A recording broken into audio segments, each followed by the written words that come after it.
world is witnessing a phase where the powers who made the norms are dismantling it themselves. On this issue, I am joined by Madhav, President India Foundation. So we live in a very different time. New rules are being made.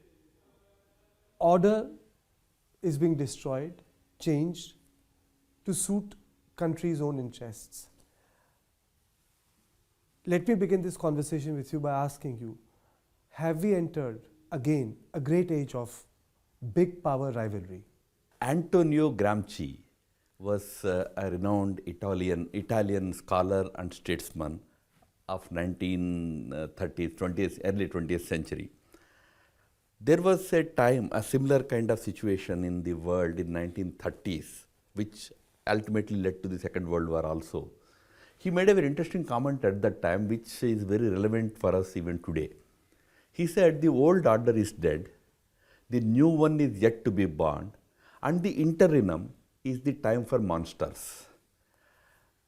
We are witnessing the interim between two worlds. We lived in an order which has today almost crumbled, it's almost dead now. Final rites are being performed by people like President Trump for that order. But the new one is yet to take shape. During this interregnal period, there will be certain disorder that we all experience.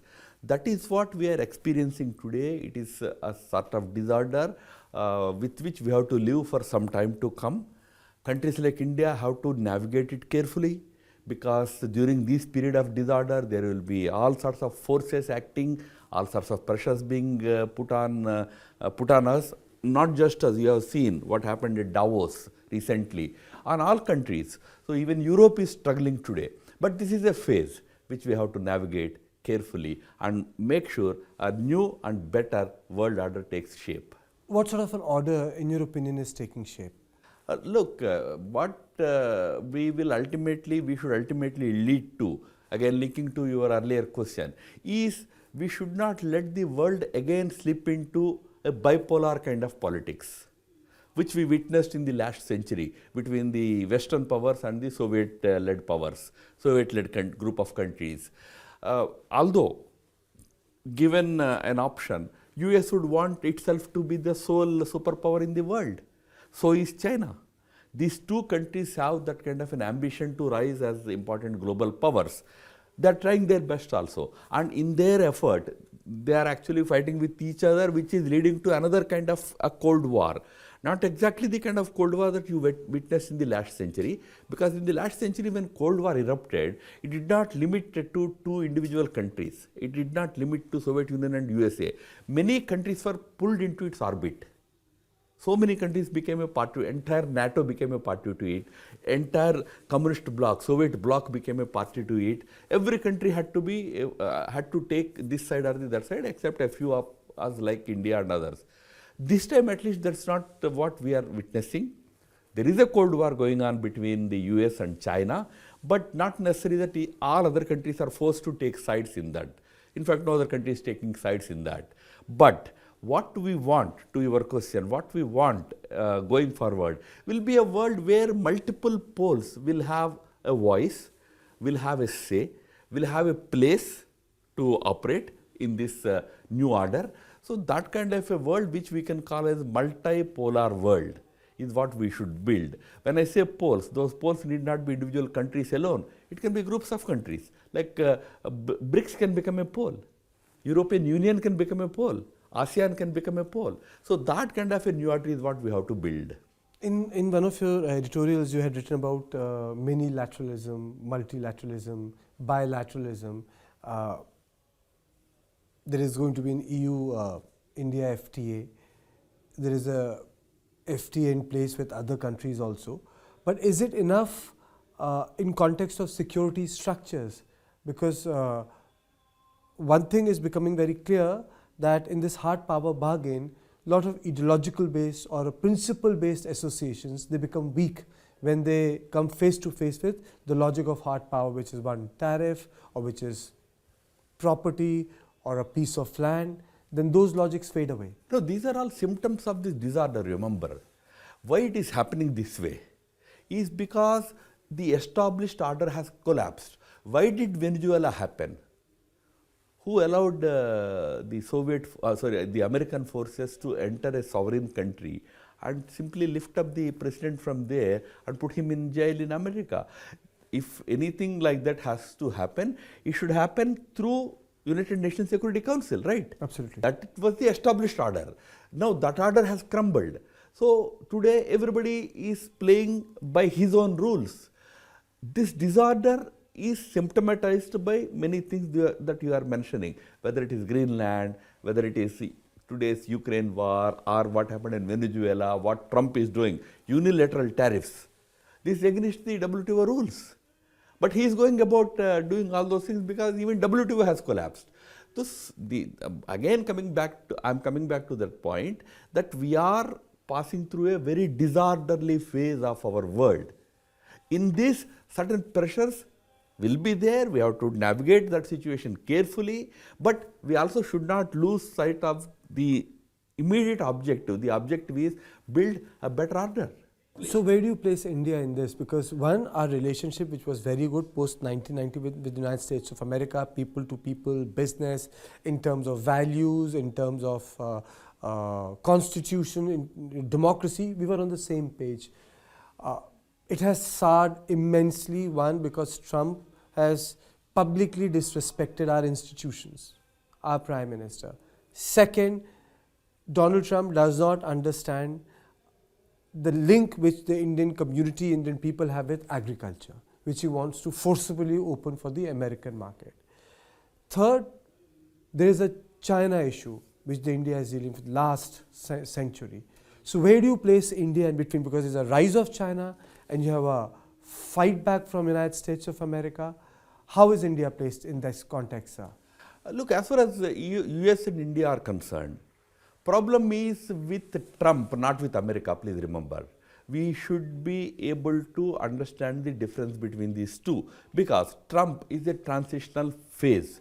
Today, you have him as the president. He has his own way of dealing with things. He has his own very personality-centric kind of governance that he established there. White House doesn't matter. Their public institutions, their judiciary, nothing matters for him. Congress doesn't matter. I mean, both House and Senate don't matter. That's the kind of thing that he established in that country. Some sort of a semi-authoritarian kind of regime that he is running. So that should not lead us to conclude that India and US will no longer be friends. No. Our relationship has been built over decades of hard work. Vajpayee in 2000 in a lecture in Atlantic Council called it a natural allies partnership. We are natural allies. We share so many common values like, for example, democracy, liberal constitutionalism, fundamental rights, human rights, and all these issues we share similar ideas. So this relationship will continue. It is facing some hiccups now. It faced such hiccups in the past. Nixon was the president of USA in late 60s and early 70s. We had very tough time with Nixon at that time. So these phases should not lead us to conclude to anything. China is a different case. With China, we have a history. That history is not always a very palatable history for us. Yet we are neighbors, we have a strong trade relationship, we have to balance that relationship in a manner that we will cooperate, but we would not reach a point of conflict. So are you saying that it's possible that we will be able to resolve our issue with America in time, possibly the Trump goes away, the tariff issue can be resolved? So it's a reflection of Trump's attitude, not a reflection of a larger policy shift from the capital? I know the US system sufficiently well to agree with you or state it clearly that this is Trump's personal issue. It boils down to how far India is willing to go to please him personally. That is where the issue is. Otherwise, even Trump understands the value of US-India relations. If Trump is a symptom of this right MAGA, then why am I supposed to believe that this sentiment will not persist even if Trump leaves? So Trump need not necessarily the representative of MAGA per se, but he will continue to please that section. He will continue to keep them in good humor, and definitely his core group, the people around him, seem to be very heavily influenced by MAGA discourse, which is white supremacist. I wouldn't mind calling it also racist, and very predominantly Christian discourse. So there is one such discourse in America, which is pitting all immigrants against the American identity, not accepting them as Americans, seeing them perpetually as immigrants, so they should go. America should only belong to white American Christian people.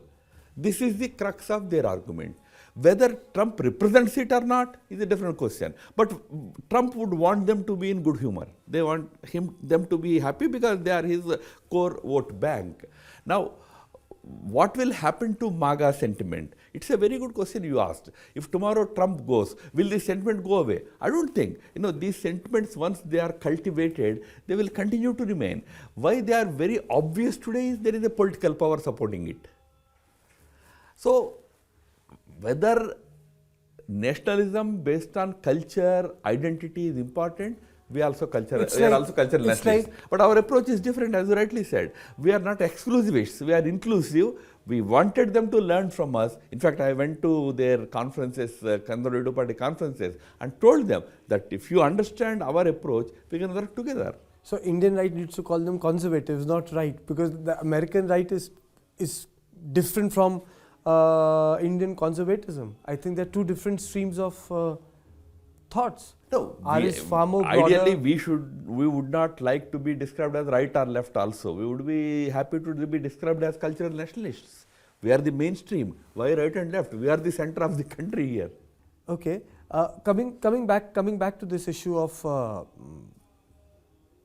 India's position in this world, when Nehru was the Prime Minister, when there was a great power rivalry, we followed NAM. Today, there's another word for it, strategic autonomy. A lot of people are saying that we should be more vociferous, we should speak more. Some editorials were written to pay the price. Are we on the right path, sir? Are we saying enough? Are we doing enough? Because there's a lot of conversation on social media. Maybe we're not saying enough. Now, Karthikeya, let me first correct this misunderstanding about NAM and strategic autonomy. They are not one and the same. NAM was a decision to stay out of the big power rivalry that existed in the last century. NAM was a failed experiment.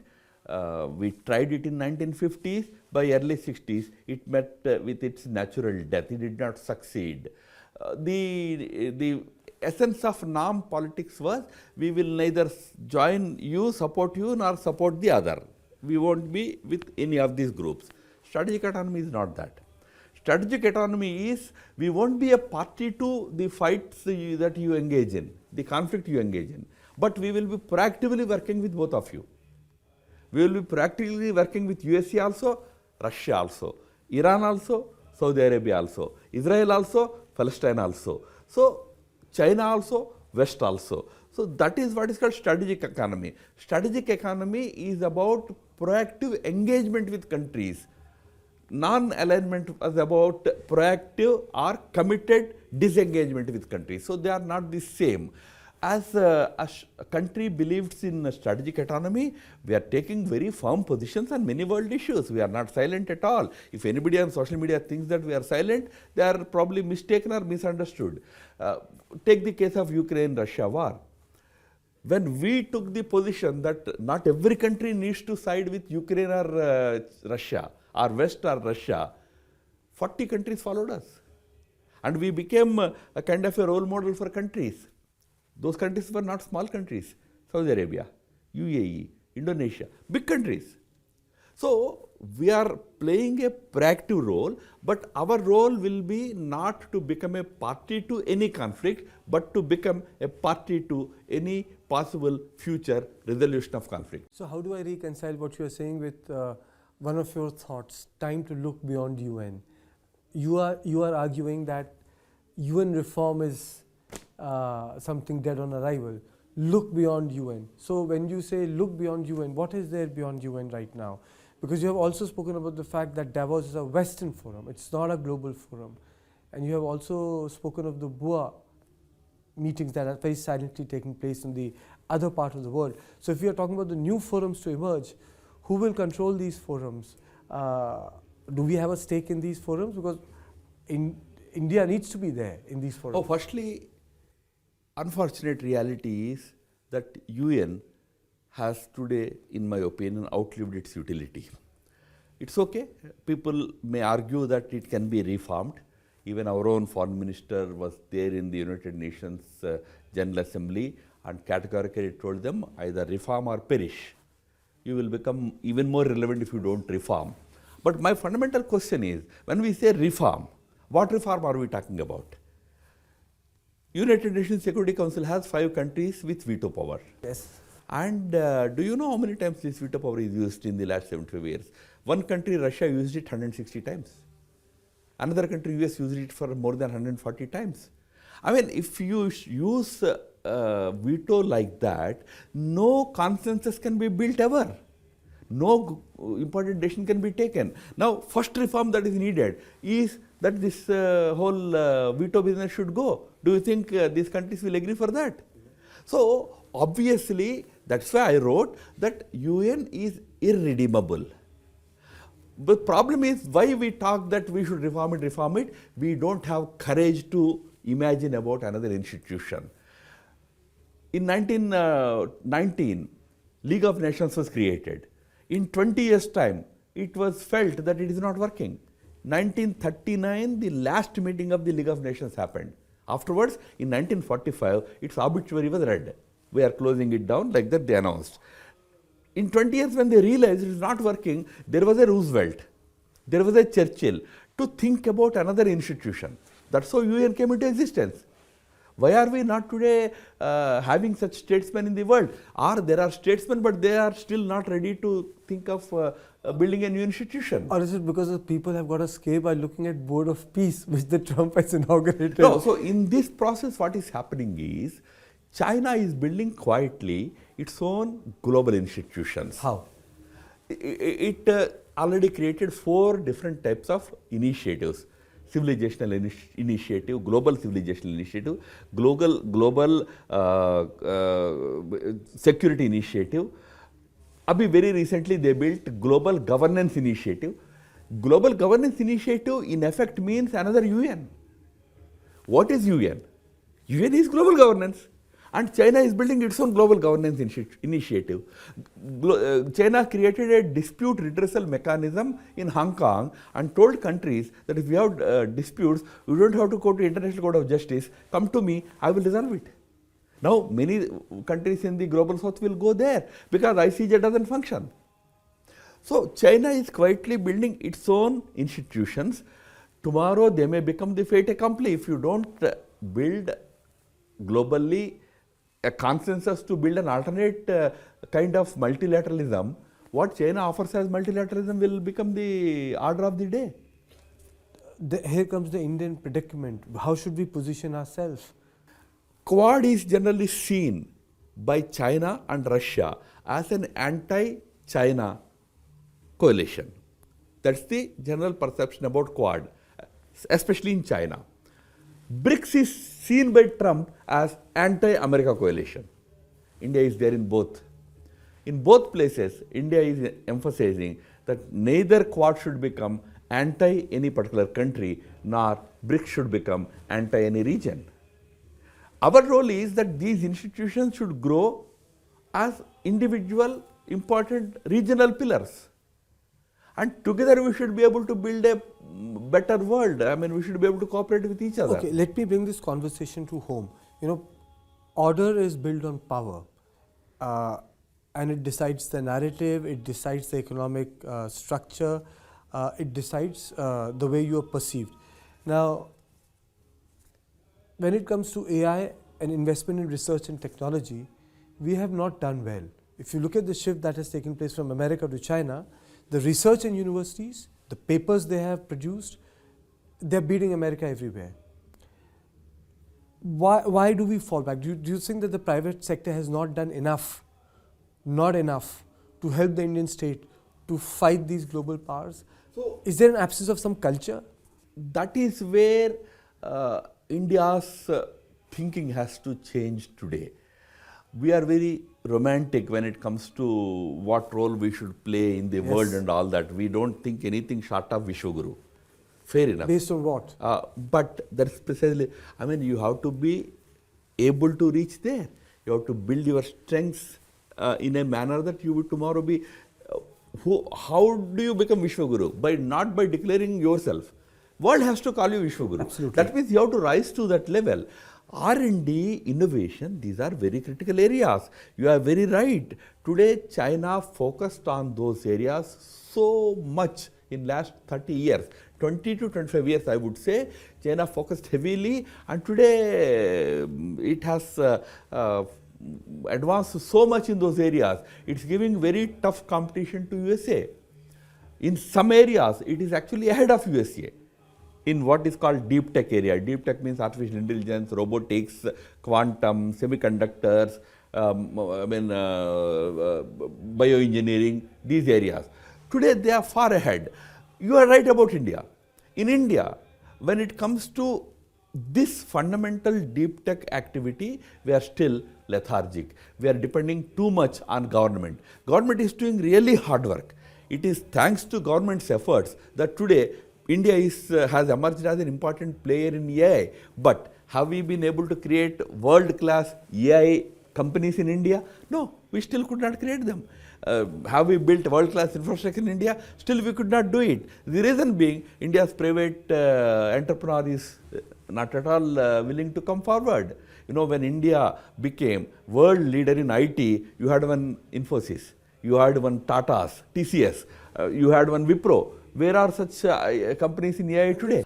Asim Muri, instead of getting whacked for what he has done in his tenure, he's being feted globally. He has been able to get into an alliance with Saudi Arabia. He's trying to rope in Turkey. He gets feted in White House.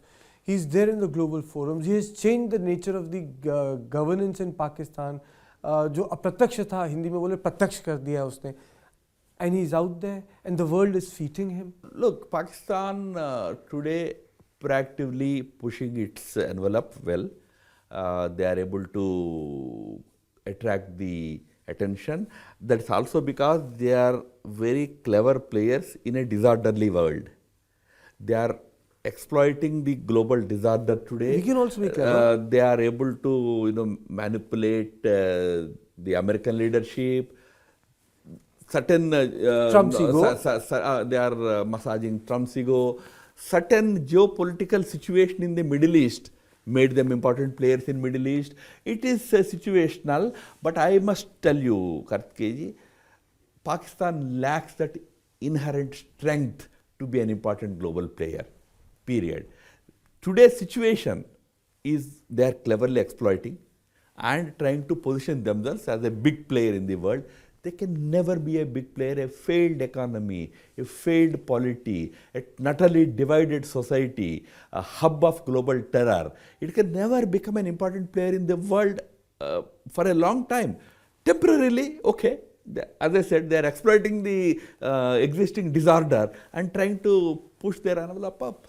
And lastly, how do you place India in this, the so-called nascent world order, where the older order is dead and new has not emerged? After Treaty of Westphalia, the new nation states started to fight with each other, and it led to a race for newer lands, newer horizons, ultimately leading to the First World War. You would also, I'll remind you that on Feb 6th, the START II treaty will not be renewed, and there will be no checks and balances on who makes how many nuclear weapons. Where do you see India? Where do you see Bharat here? So, in this new emerging world, India has to do several things. First of all, give up romanticism, become a strong nation, economically, security-wise, and politically, India has to be a strong and stable nation. That's the utmost first very important imperative. Economically, India has to become at least a $10 trillion economy. Without that, nobody is going to care for you. Today, India is seen only as an effective market. Because after all, 600 million people, market power. So everybody is praising you because they see you as a potential market for them. But India also has to become a manufacturing hub, both low-end manufacturing and also high-end defense and deep tech manufacturing. India has to strengthen its economy. India has to strengthen its defense infrastructure. For example, our blue water presence is very weak. We are a country surrounded by oceans, and 95% of our survival, imports, exports are through oceans, but we are not a blue water power. We are the world's 6th blue water power, number 6 position. So India has to strengthen it. India is trying to do that. On foreign policy, India has to build a strong neighborhood. Without strong neighborhood, without regional neighborhood leadership, you can't aspire to be a global leader. Locally you are not liked and globally you want to be a leader. It doesn't work that way. So you have to build a strong neighborhood. There will be 1 or 2 countries. Pakistan may perpetually oppose you. Fair enough. But what about others? And extended neighborhood, the Indian Ocean neighborhood, whether it is ASEAN or it is East Africa, BIMSTEC countries, they have been traditional friends of India. So India has to build this strong regional presence. Then naturally, India can aspire to play a bigger role in the world politics. Nobody can stop India from that because after all, India is the world's largest country in terms of population, 4th or 5th largest economy today, aspiring to become 3rd largest, and biggest manpower house, tech manpower house is India today. This strength India has to leverage and try to become an important player. Thank you, sir. Thank you for making time for News9. Thank you so much. Thank you.